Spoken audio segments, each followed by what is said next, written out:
From February 1965 to November 1968, the United States waged a massive bombing campaign against North Vietnam.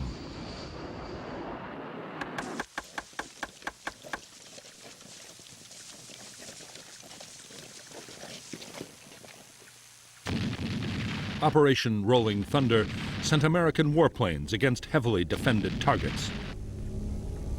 It was a destructive and costly battle as both sides used ever more sophisticated weapons and tactics.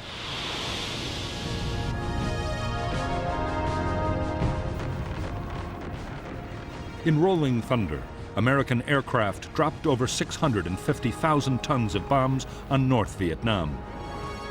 There were also massive operations in South Vietnam, supporting American ground troops and against communist supply lines and bases in Laos and Cambodia.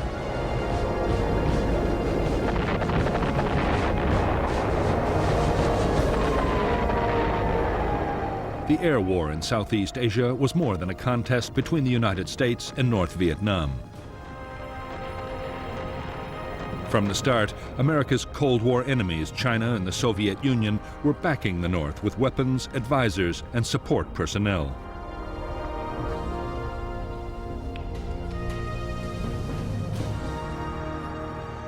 For U.S. leaders, that raised the most difficult question they had ever faced. Could the air war be won without sparking off a wider and infinitely more dangerous conflict?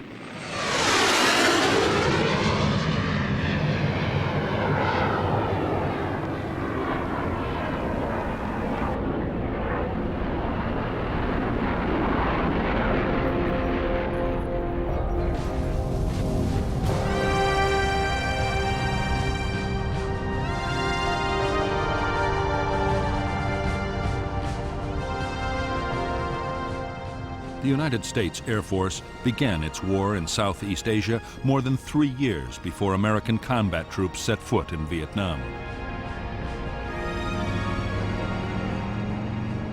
In late 1961, President John F. Kennedy ordered more help for the South Vietnamese government in its war against the Viet Cong guerrillas.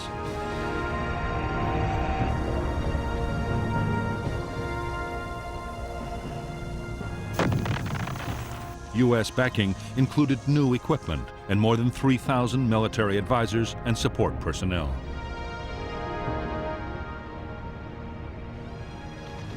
Soon, U.S. Army and Marine helicopters were flying South Vietnamese government soldiers and their American advisors into combat against the Viet Cong. U.S. Air Force transport planes helped with troop deployments and supplies.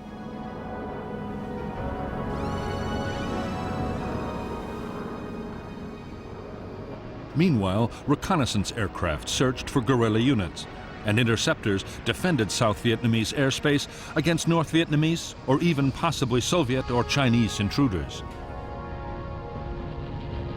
Amongst the first U.S. Air Force units sent to Vietnam was a small detachment of helicopters disguised in South Vietnamese markings. Under special rules of engagement, codenamed Farmgate, the aircraft were flown by U.S. personnel, but had to have a South Vietnamese Air Force officer on board. Unofficially, they were flying combat missions against the NLF.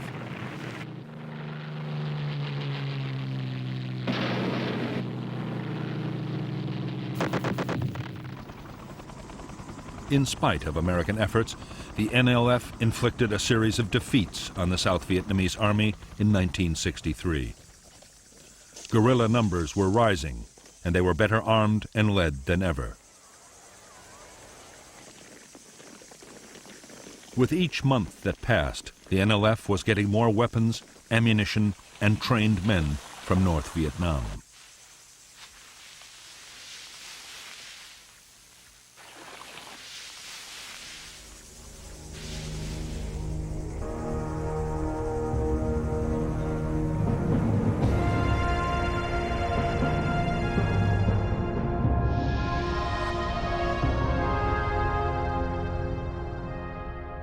The main supply route from North Vietnam, the Ho Chi Minh Trail, ran inside Laos and Cambodia to the NLF's base areas in the south.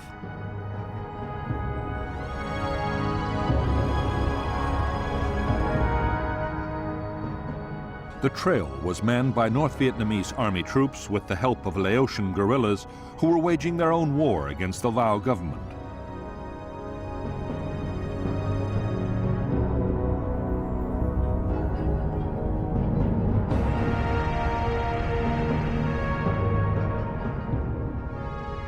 The NLF guerrillas were concentrated in the Mekong Delta, around Saigon, and in the central and northern parts of Vietnam.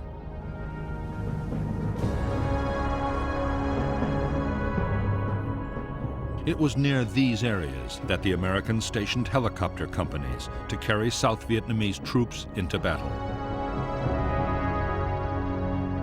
The detachment operating under Farm Gate was based at Ben Hoa near Saigon, and there was another important base at Tan Son Nhut. 3 smaller airfields also supported fixed-wing operations.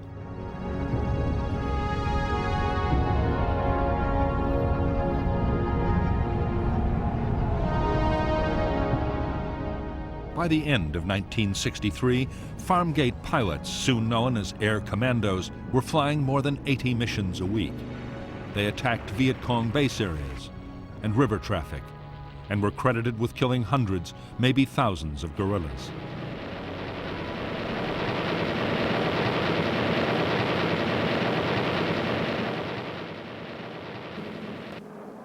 Operation Ranch Hand flights, spraying a deadly herbicide to destroy jungle cover, were also flown under Farm Gate rules.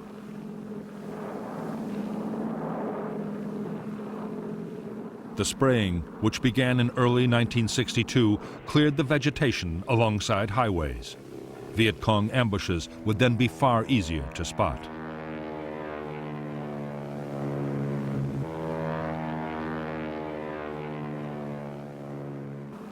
Ranch Hand's mission was soon extended beyond preventing ambushes. Vast tracts of forest were sprayed with Agent Orange, a herbicide containing the deadly chemical dioxin. Guerrilla trails and base areas were exposed, and crops that might feed Viet Cong units were destroyed. By the summer of 1971, Operation Ranch Hand had sprayed 11 million gallons of Agent Orange, containing 240 pounds of dioxin, and destroyed 6 million acres of South Vietnam. 1/7 of the country's total area was laid waste. Herbicides containing dioxin were banned for use in the U.S. by the Department of Agriculture in 1968. In Vietnam, the spraying continued until 1971.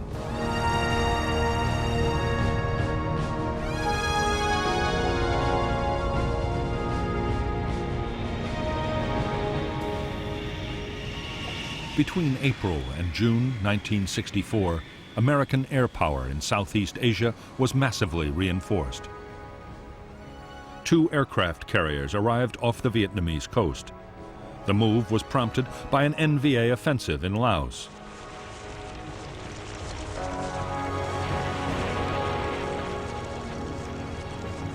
To help Laotian government forces, U.S. aircraft mounted a big reconnaissance effort, codenamed Operation Yankee Team.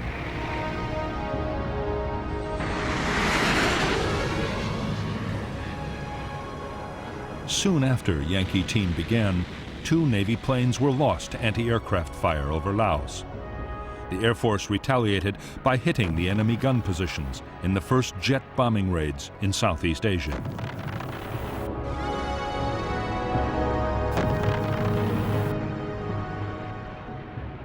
As well as photographing the activities of the Laotian guerrillas, American aircraft over Laos were monitoring the Ho Chi Minh Trail. It was clear that North Vietnam was sending more men and supplies to the southern guerrillas than ever before.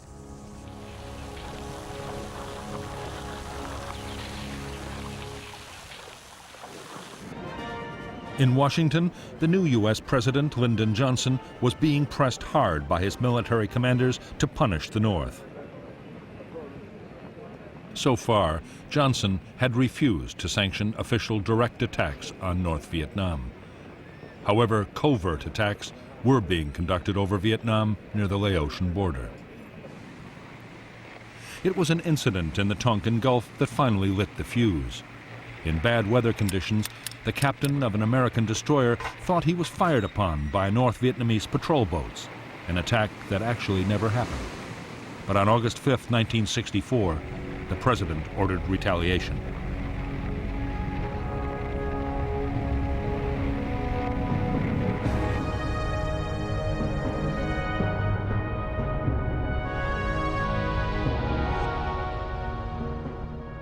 Operation Pierce Arrow was launched by the carriers Ticonderoga and Constellation. Aircraft from Constellation bombed North Vietnamese naval facilities at Hong Gai and Loc Chau, with the loss of 2 American aircraft. Fuel storage tanks and a patrol boat base at Vinh and another base at Quang Cay were attacked by aircraft from Ticonderoga. Later, a follow-up strike completed the devastation at Vinh.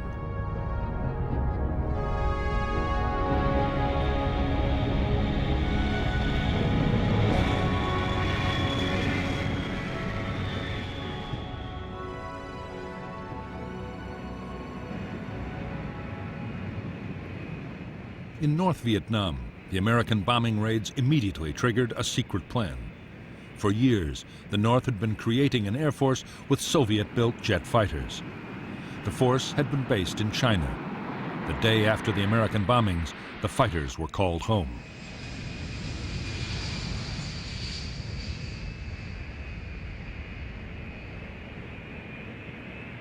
Even as the North Vietnamese fighters began to patrol out of their new base, the Americans rushed their own reinforcements to the region.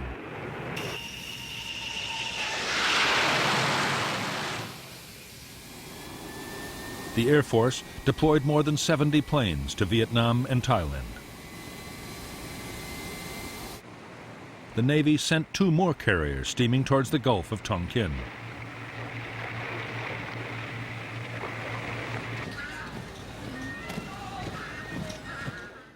As tension in Southeast Asia rose sharply, U.S. intelligence learned of an ominous development. In October 1964, China, Vietnam's neighbor and ally, successfully tested an atomic bomb.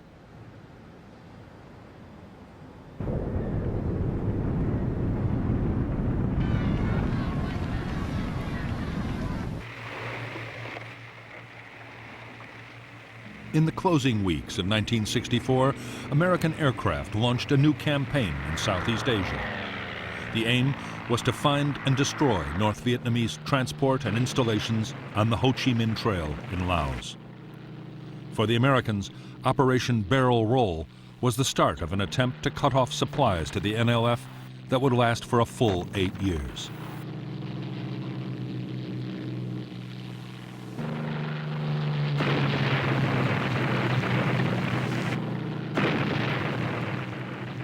By February 8, 1965, NLF guerrillas in South Vietnam had launched a series of attacks on U.S. installations and personnel. The United States was determined to hold North Vietnam responsible.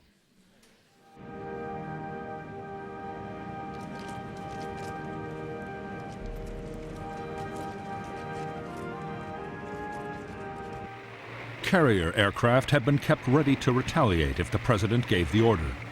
On February 7, 1965, they were unleashed against North Vietnamese targets.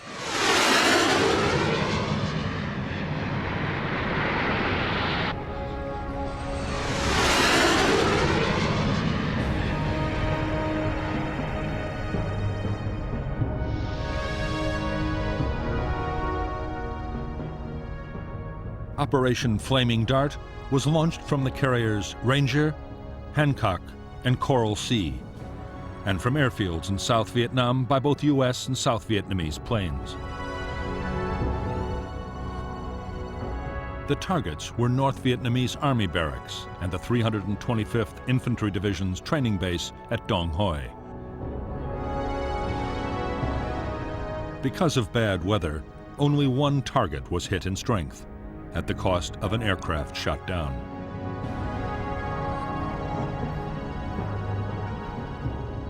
In the next 5 days, more retaliation raids again hit Army barracks. 3 American aircraft were lost.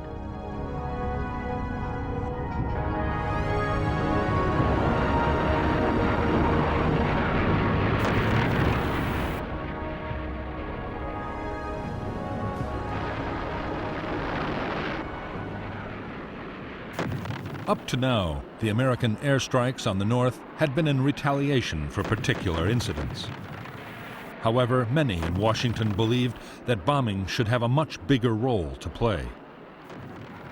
They argued a sustained campaign of attacks could make North Vietnam stop supporting the war in the South.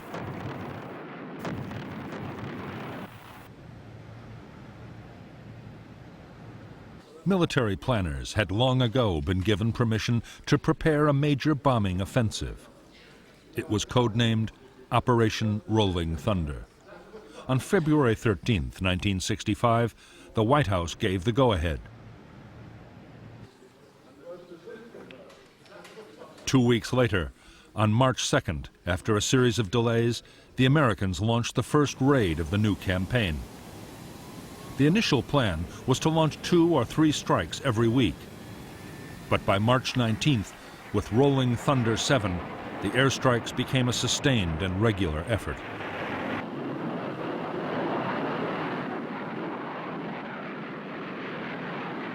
Rolling Thunder got off to an uncertain start. The first mission, flown by more than 100 aircraft, hit an ammunition dump in the Quang Ke Naval Base.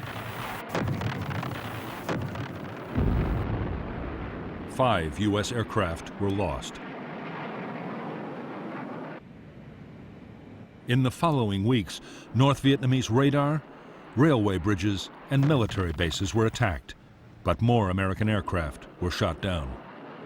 Already, it looked like an air war over North Vietnam might prove far more costly than anyone had expected.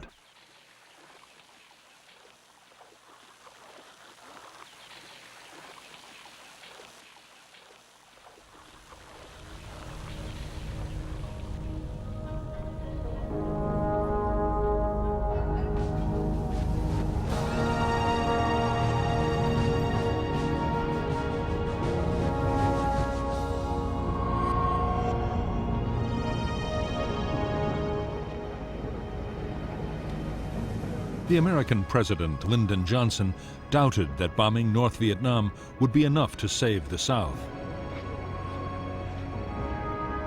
By now, he was resigned to using American troops to fight the guerrillas. The first combat units had already landed. Johnson's biggest worry, shared by his Defense Secretary Robert McNamara, was that bombing North Vietnam might spark off a much bigger war.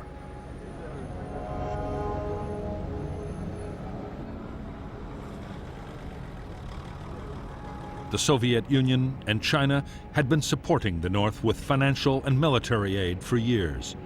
If the American bombing was too fierce, they might be forced to come to its defense. After that, anything could happen.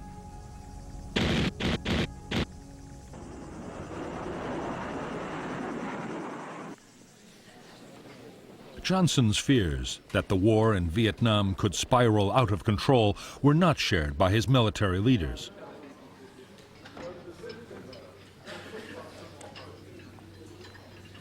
The Joint Chiefs of Staff did not believe that the Chinese or the Soviets would intervene, no matter how hard the U.S. hit the North. What they wanted was a quick and devastating campaign.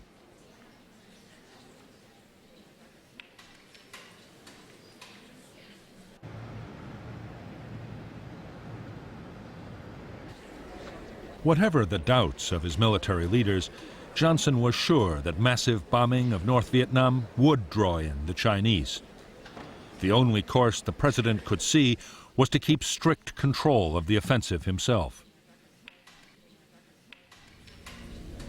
Each week, the list of targets to be struck would have to be approved by him at the White House.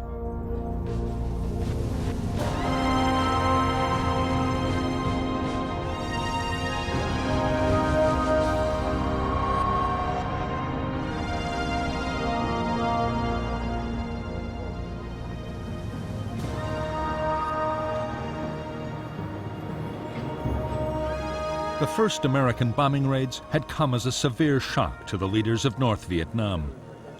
Neither the President Ho Chi Minh nor his government had expected the Americans to go so far. But there was no question of giving in.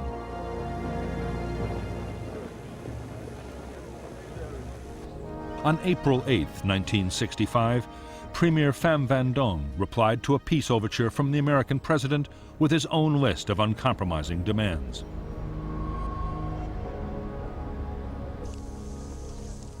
For 10 years, Ho Chi Minh's aim had been to reunite the two halves of Vietnam under communist rule. Now the NLF guerrillas in the south were so close to victory, he saw no reason why he should negotiate.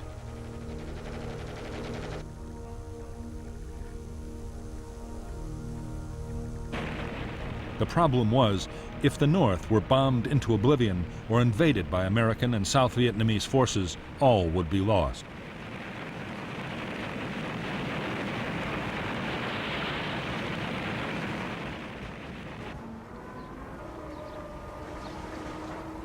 Only with massive help from the Soviet Union and China could North Vietnam hope to survive.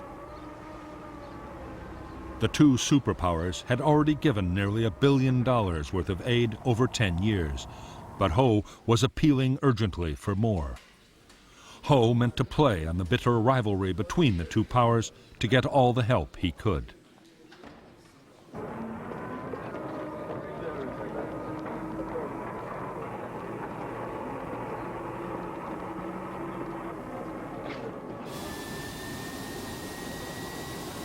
At first, the Soviet Union, under Premier Alexei Kosygin, had urged northern leaders to look for a peaceful solution. But Kosygin was actually in Hanoi in February 1965 when Rolling Thunder began. The Russian position hardened. The Soviets now promised sophisticated radar, air defense missiles, and more jet fighters.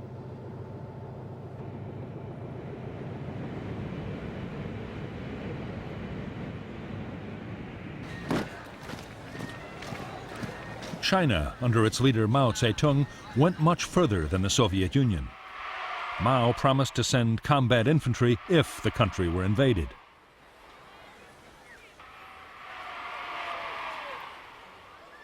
Meantime, to help the North defend itself against the bombing, he promised anti-aircraft units. Mao meant to guarantee the survival of his neighbor, whatever the risks.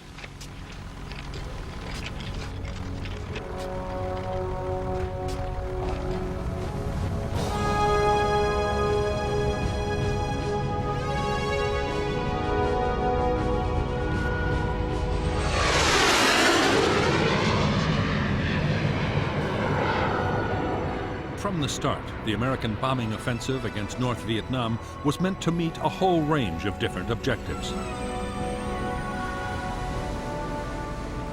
The military chiefs, including Admiral Sharp, the commander of U.S. Pacific Forces, wanted to wreck the North's capacity to make war.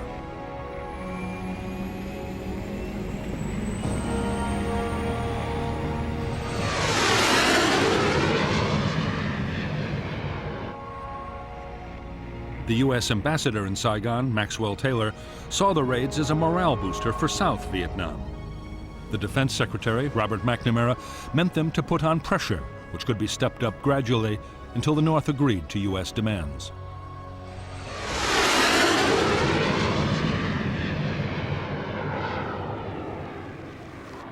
The first targets of the Rolling Thunder campaign had been chosen mainly for their political and psychological impact. However, to justify the mounting toll of lost pilots and aircraft, McNamara now wanted more concrete results. He argued that the campaign against North Vietnam should be much more closely linked to the war in the South.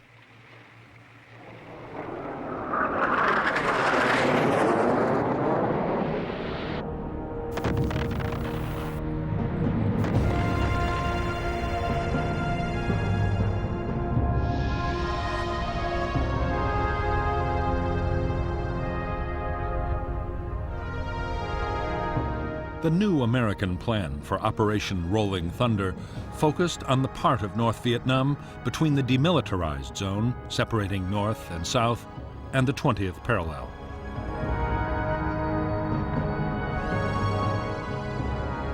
Inside this area, railway lines, bridges, and a vital rail yard at Vinh were all used to send supplies and reinforcements to guerrilla units in the south. These lines of communication were to be cut in a 3-week campaign which would steadily move north. Armed reconnaissance would then destroy the transport trapped by the broken bridges and rail lines.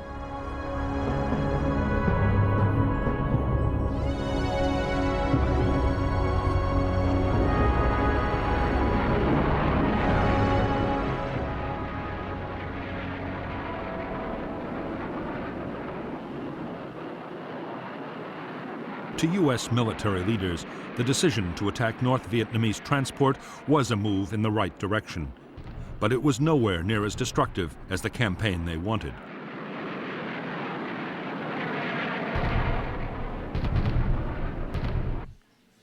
The Joint Chiefs still argued for an all-out offensive to destroy North Vietnam's military centers, air defenses, power stations, and ports.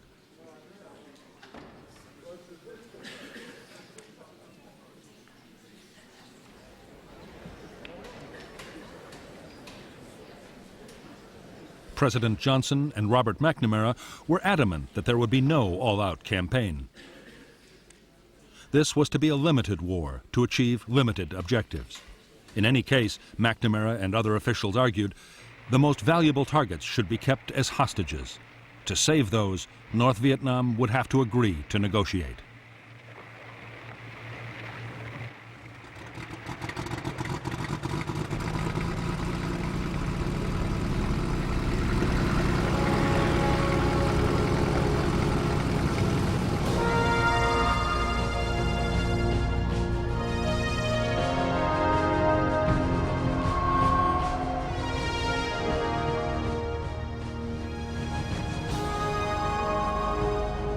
When the Rolling Thunder campaign had begun, North Vietnam's leaders had feared that in a very short time their country could be bombed into rubble.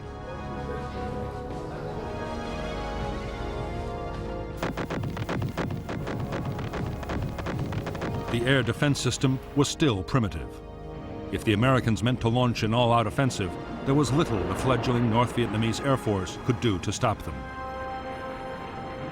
North Vietnam hoped that open support from its allies, particularly the Chinese, could save it from full-scale attack. There was every sign the Chinese meant what they said about coming to the North's aid if necessary. In fact, China was taking the situation in Vietnam so seriously it had changed its whole national defense strategy.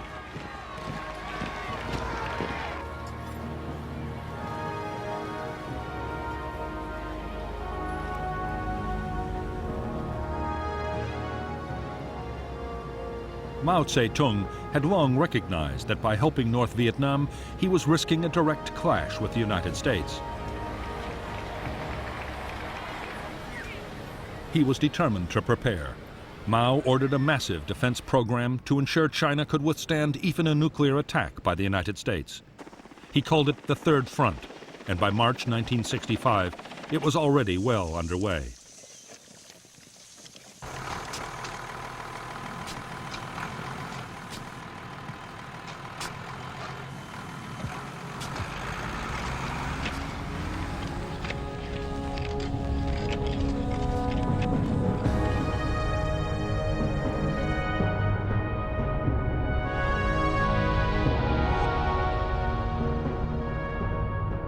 The first stage of the Third Front program had been to take China's industries, mostly concentrated around the big cities,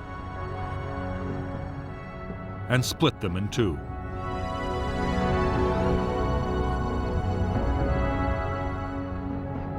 The duplicates were then moved deep into the interior. Already, fortifications were being built for defense in depth, and every province was creating its own light armaments industry. Meanwhile, North Vietnam's defenses against American bombing were also being reinforced.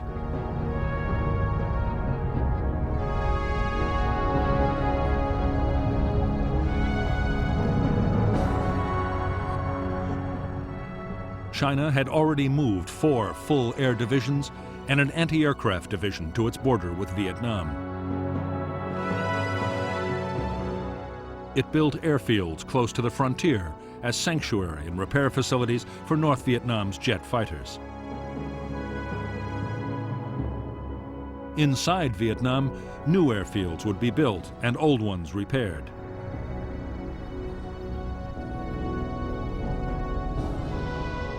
Chinese logistic teams were already constructing or upgrading 12 roads north of Hanoi.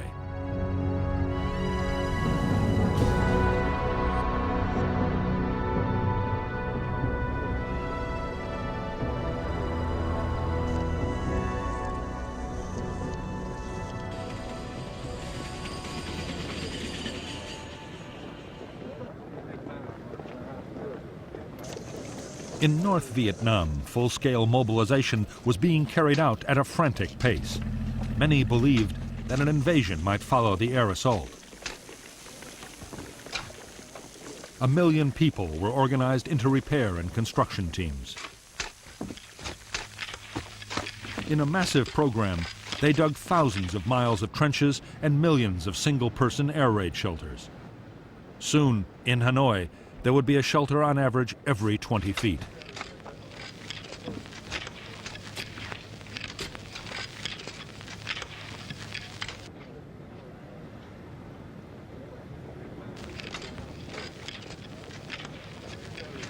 To the leaders of the North, building defenses and acquiring advanced weaponry was only one part of the strategy. There was also the political battle.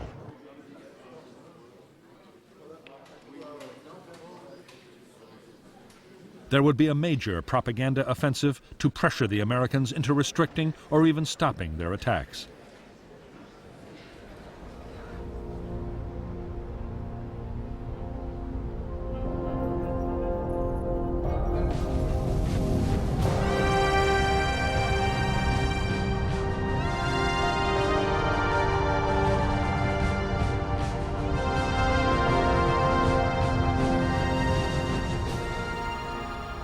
For more than 20 years, American military planning had given the highest priority to strategic bombers.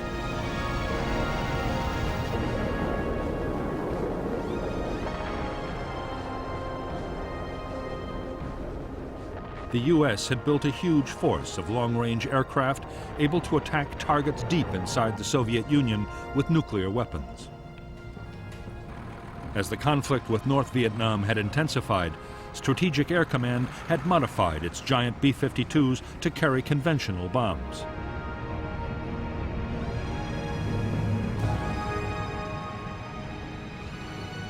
Although the B-52s had been stationed ready to attack North Vietnam, in the end they had been kept out of Rolling Thunder.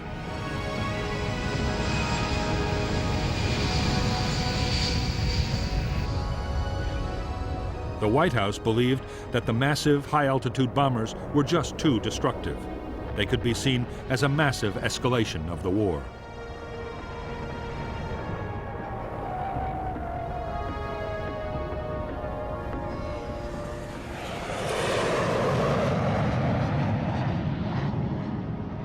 Instead, the smaller and more accurate tactical bombers would fight the strategic campaign against the North. They would also carry out their normal role by supporting ground operations in South Vietnam.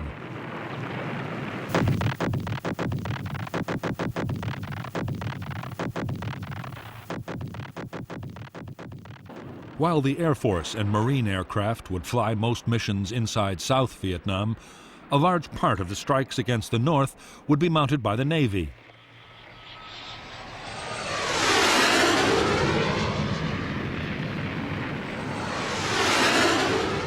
The U.S. Navy had 16 strike carriers and deployed more aircraft than all the world's other navies combined.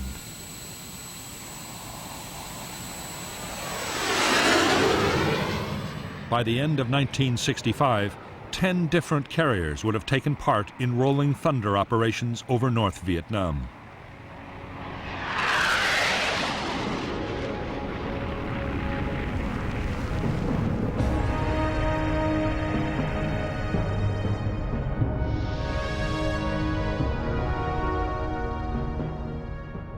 U.S. naval air power off Vietnam was under the command of Task Force 77.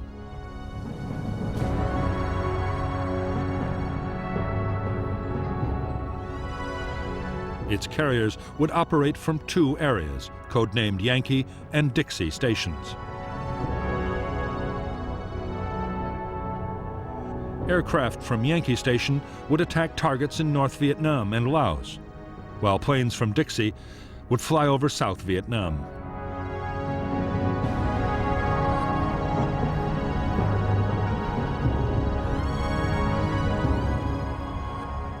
American Air Force units were controlled by the 2nd Air Division. In 1965, the division operated from 2 main airfields in Vietnam and 5 in Thailand.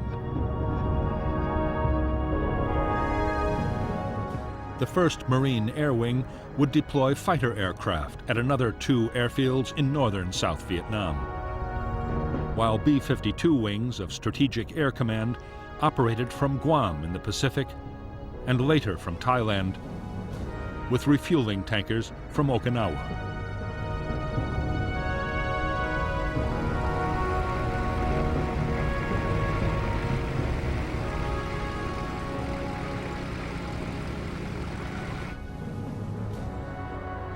U.S. air commanders had a limited say in how the battle over North Vietnam was fought. The White House was not only choosing the targets, but deciding on almost every other detail of each attack. Washington specified the day and often the time of each mission, and sometimes even the type of bombs to be used.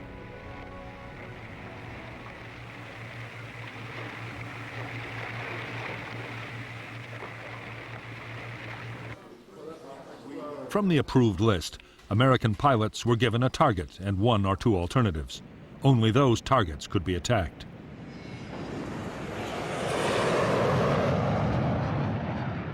The monsoon weather was still enveloping North Vietnam, making some targets impossible to hit at the time specified in Washington. Air commanders had no authority to improvise.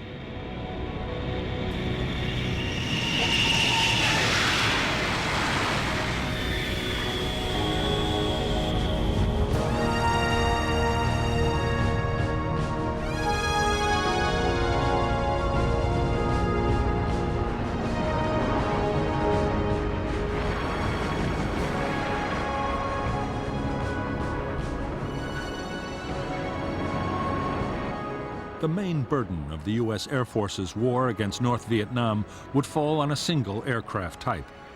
The F-105 Thunder Chief was originally designed as a supersonic long-range nuclear bomber. The single-seater could carry up to 5 tons of bombs, more than a World War II B-17 Flying Fortress.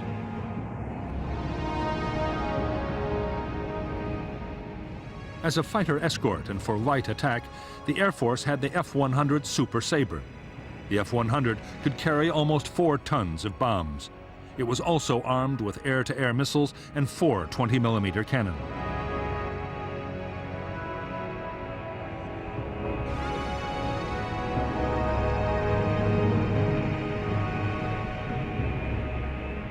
For bombing missions, the U.S. Navy still relied heavily on the propeller-driven Sky Raider. Although the aircraft had been in service more than 20 years and was very slow, it could carry a heavy load of bombs and rockets. It also had astonishing endurance and was able to stay over a target area for hours at a time.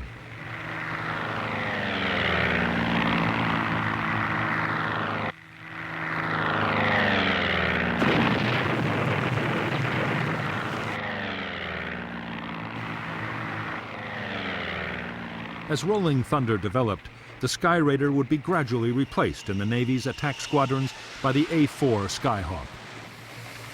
The Skyhawk could carry 4 tons of bombs, but it was a slow aircraft, able to reach only 670 miles per hour. Skyhawk raids were usually escorted by Crusader fighters, armed with both cannon and air-to-air missiles.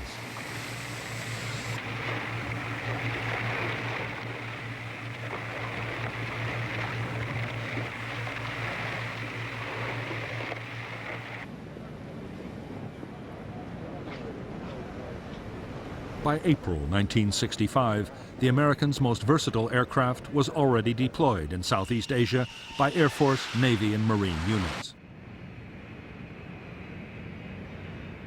The F-4 Phantom was a big aircraft and was able to fly at more than twice the speed of sound, 1,400 miles per hour. It could also carry a bomb load of up to 8 tons.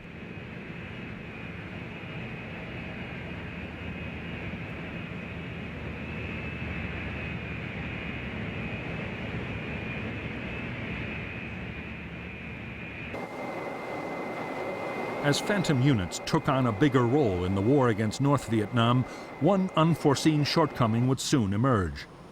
The F-4 had been designed to depend for self-defense on its missiles. It had never been fitted with cannon for close-range air combat.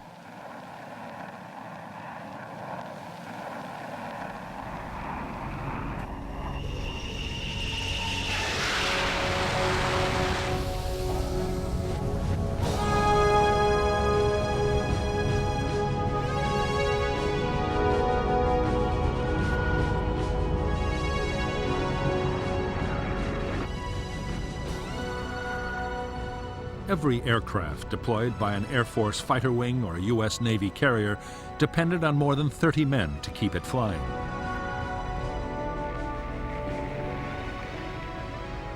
A carrier had a crew of around 4,000 crammed into the ship alongside planes, bombs, and stores. Because the carrier was operating 24 hours a day, the men worked in shifts up to 16 hours long.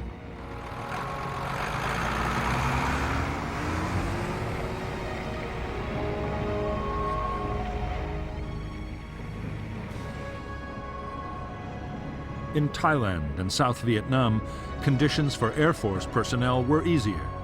All the same, heat and humidity took a heavy toll on men and machines. To add to the burden, higher command often measured the success of a unit by the sheer number of sorties it could fly.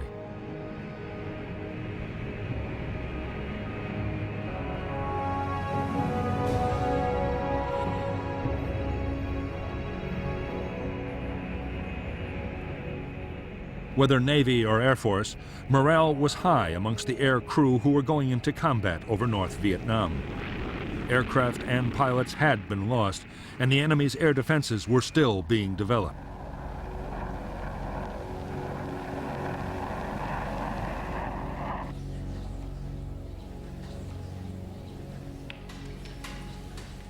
The monsoon weather still enveloping the north was often a bigger concern than the anti-aircraft guns. So, too, were the strict rules of engagement that pilots had to memorize.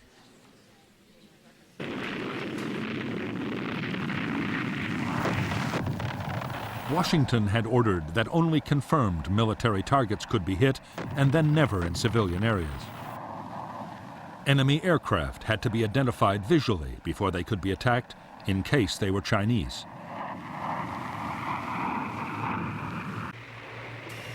And there was a host of other restrictions. Such rules had never been part of the training of U.S. pilots. But crew were left in no doubt that infringements would lead to serious disciplinary action.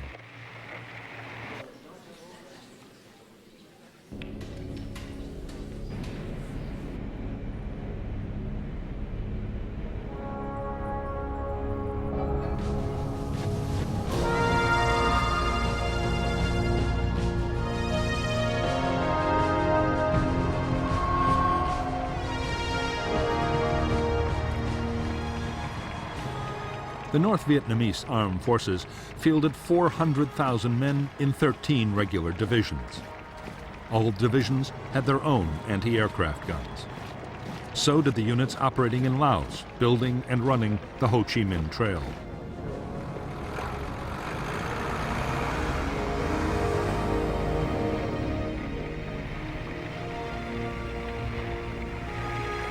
The Navy played a role in air defense too. Its fleet of East German gunboats was stationed on the sea and river approaches to important targets.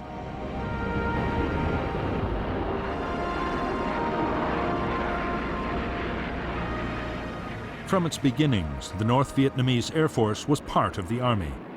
As well as its planes and a small number of helicopters, the Air Force controlled the Anti-Aircraft Command, a specialized anti-aircraft artillery formation. It also controlled an increasingly sophisticated early warning radar system supplied by the Soviet Union and China.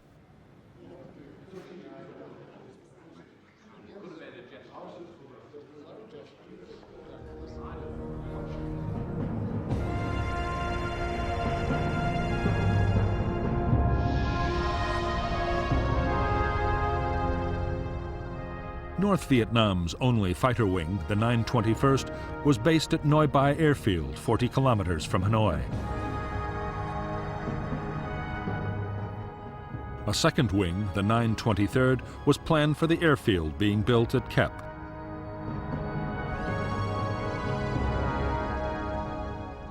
There was also a training wing and a wing of Ilyushin bombers at Cat Bai and Phuoc Yen.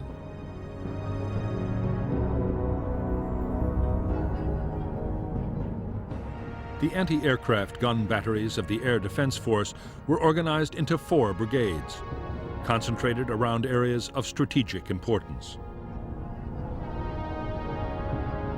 The main road and rail junctions, the industrial centers around Hanoi and Haiphong, and the main supply routes to Laos and the south were most heavily defended.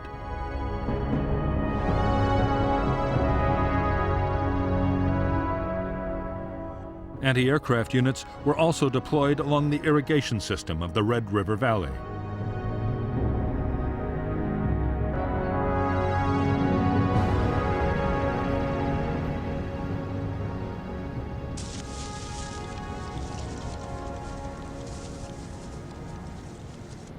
Although North Vietnam's air defenses were still weak, they would soon become amongst the most formidable ever assembled anywhere. The plan was to coordinate the efforts of radar sites and observation posts, anti-aircraft guns, and the fighter interceptors. The planes would try to ambush the enemy, and if they couldn't shoot him down, at least force him to fly through heavy ground fire.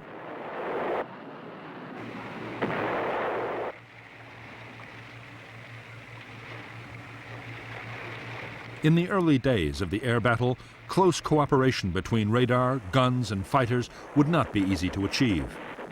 There were too many different anti-aircraft commands.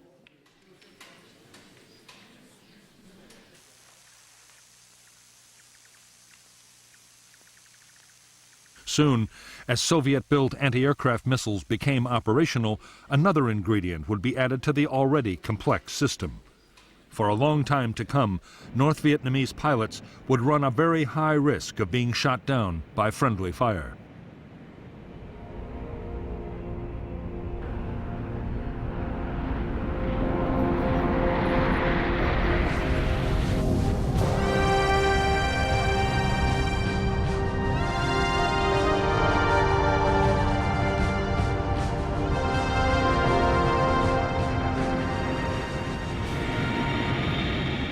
The mainstay of the North Vietnamese Air Force was the MiG-17 jet fighter. It was an aging design, a top speed of only 710 miles an hour, and was later replaced by the more advanced MiG-21. Yet the MiG-17 was still a formidable interceptor.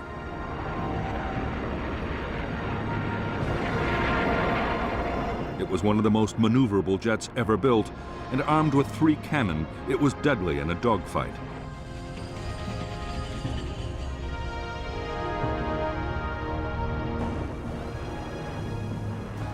By now, the Air Defense Force had a large number of Soviet and Chinese anti-aircraft guns. At the start of the battle, they were still simple types with optical sights. The 23 and the 37mm twins could fire 100 rounds a minute from each barrel, but could only reach targets up to 10,000 feet.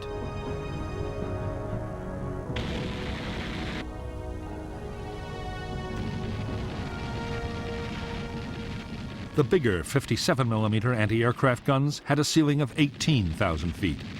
American pilots could avoid them by flying higher, but in the last moments of an attack, aircraft had to come in low.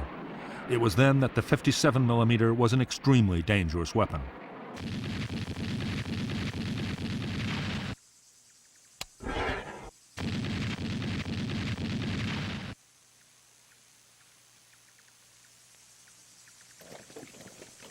The North Vietnamese regional militia now had 500,000 members and was equipped with large numbers of light machine guns.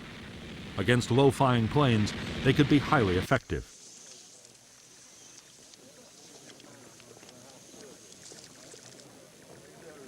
Militia were even taught to use their rifles against enemy raiders, as even a chance hit by a single bullet could bring down a $1 million aircraft in flames.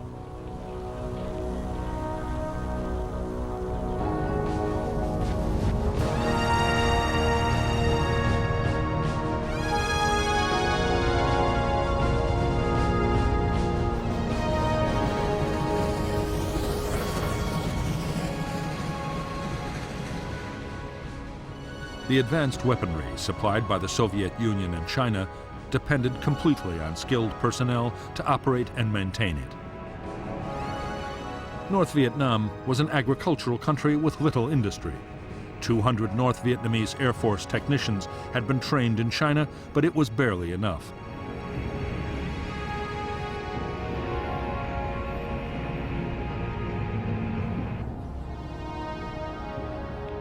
There was also a shortage of skilled radar operators.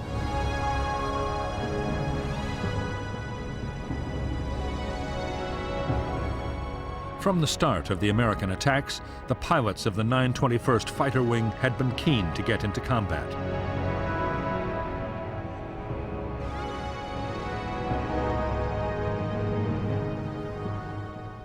They had been training at a furious pace.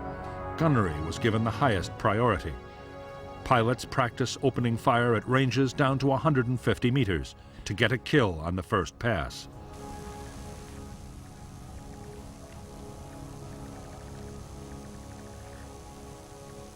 All the time, the emphasis was on close-in engagements to make the most of the MiG-17's agility.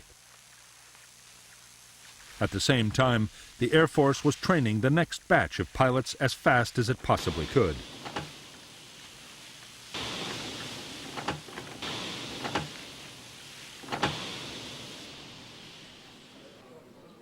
Most of the training of pilots, radar operators, and anti-aircraft gunners was being carried out by Soviet and Chinese military experts. Many had already taken part in combat operations, actually directing the defense. At a higher level, behind the scenes, there were Soviet and Chinese staff officers working to improve the performance of every branch of the North Vietnamese armed forces.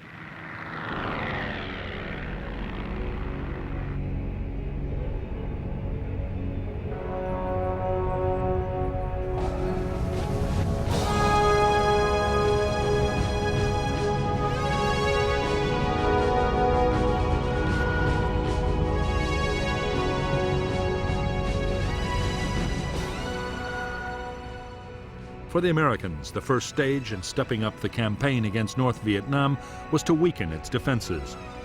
In the last week of March 1965, U.S. attack planes from the carriers Hancock and Coral Sea hit key North Vietnamese radar sites.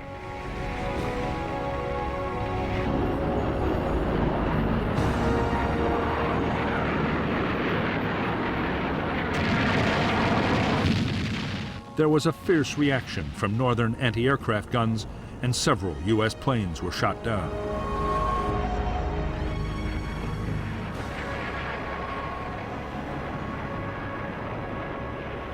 As the Rolling Thunder campaign built up, the attacks did boost the confidence of the South Vietnamese government. Government forces were doing better on the battlefield, too. Even so, in Washington, the mood was bleak. On March 29, 1965, NLF guerrillas launched a daring bomb attack on the American embassy in Saigon. 2 Americans and 20 South Vietnamese were killed.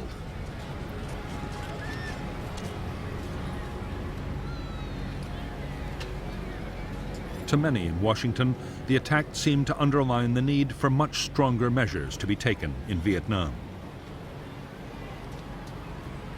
By now, President Johnson himself was pushing for vigorous action. He gave permission for the Marines already in Vietnam to be used in combat operations. Few doubted that more troop deployments would follow.